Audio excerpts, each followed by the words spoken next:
Hello and welcome to this week's edition of CTN Community Update. 2018 isn't even here yet, but the city is already gearing up for the last big park improvement project planned in 2019.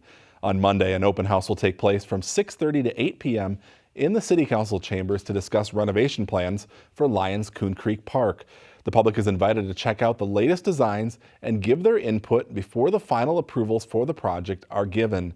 The park is one of the most popular in the city, featuring play structures for all ages, basketball and volleyball courts, along with picnic shelters and restrooms. Again, the improvements are slated for 2019. Next year, the city is making major improvements to Riverwind Park and Crooked Lake Park. Construction will really pick up next week on Boulevard Park, which is located adjacent to the Coon Rapids Ice Center. For the past several weeks, crews have been busy, as you can see from this time-lapse video that we took, grading the site and doing underground utility work, including installing the piping that will be used for the splash pad. Next week, crews will begin installing the playground and splash pad equipment. The work should be completed later this year, but the splash pad won't be put into operation until the summer of 2018. Anoka County is hoping to secure state funding to make more safety improvements on Highway 10 in Anoka. The county has applied for a grant through MnDOT's State Highway Freight Program to make improvements at the Fair Oak Avenue intersection and Thurston Avenue intersection. The signals would be replaced with interchanges to improve safety and reduce congestion. The city of Anoka has already received $7 million in federal highway funds for the project. The county is expected to find out if its grant request is approved sometime in December. A consultant has been hired to do design and engineering work for a reconstruction project on Hanson Boulevard here in Coon Rapids. In 2019, Anoka County is planning to reconstruct Hanson Boulevard from just north of Highway 10 to just south of Main Street. That portion of Hanson would become a 4-lane divided highway with medians and restricted turn movements. A multi-purpose pedestrian trail will also be added. The project is expected to cost around $4.5 million. The increase in the highly toxic street drugs fentanyl and carfentanil are forcing the police department to make changes to their evidence room. This week, the City Council amended the 2017 budget to allow the police department to make up to $35,000 in safety improvements. Most of the money will be spent on a protective countertop ventilated hood equipped with a HEPA filtration system. The Drug Enforcement Agency has recommended the changes because the highly toxic ingredients of the drugs can cause significant side effects to employees who must handle them.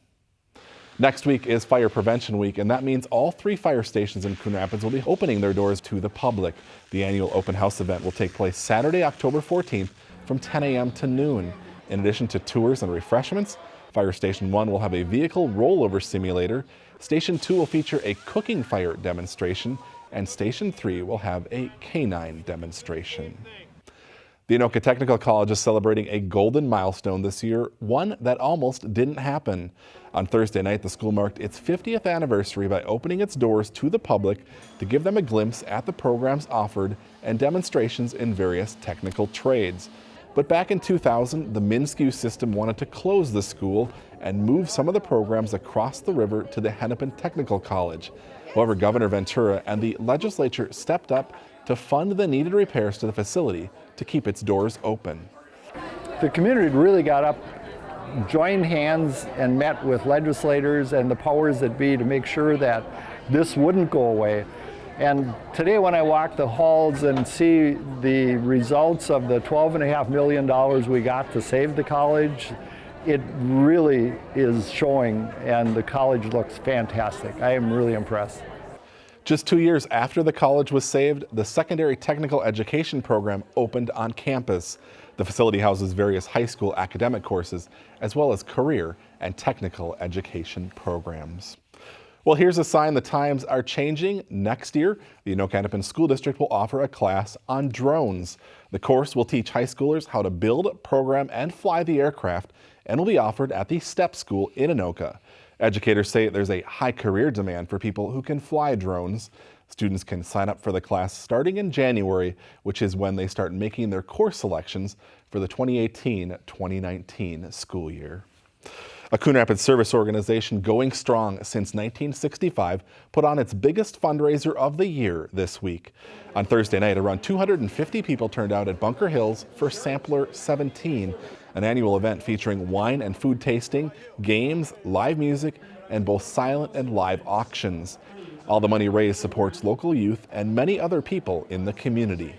It's amazing collision of community, I want to call it, because you can really feel the energy in the room tonight. We have Coon Rapids residents, local area residents, leaders, city officials. It's a full force showing of just a cross section of community here to support, raise some money, and all that money is going to go right back into the community. The Coon Rapids Rotary Club currently has about 40 members. Their motto is service above self. The group meets every Monday at noon at the Bunker Hills Event Center, and they are always looking for new members to join their club. A fundraiser for Youth First, which Coon Rapids recently joined, is coming up next week. The 15th annual Taste of Community is scheduled for Thursday, October 12th from 5:30 to 8:30 p.m. at the Greenhaven Golf Course in Anoka. More than a dozen vendors will be on hand with food and drink samples. In addition, raffle tickets are being sold for several items, including Vikings tickets. All the money raised benefits local youth. For more information on the event or tickets, log on to youthfirst.net. The Coon Rapids Arts Commission has announced the winners of this year's photo contest. This year's theme was nature. The first place winner in the adult category is Joe Stifter. His photo is titled Young Canada Geese. The second place winner in the adult category is Jill Bjorn. Her photo is called Butterfly in Bloom. Moving to the youth division, Titus Huston took home the first place award. That photo is titled Radiance. The second place winner in the 17 and under category is Riker Harris, and the photo is titled Calm Before the Storm. In addition to bragging rights, all four winners take home a cash prize. Congratulations to the winner. There were a lot of great photos entered in that contest. That's going to do it for us today. Thanks for watching. We'll see you again next week.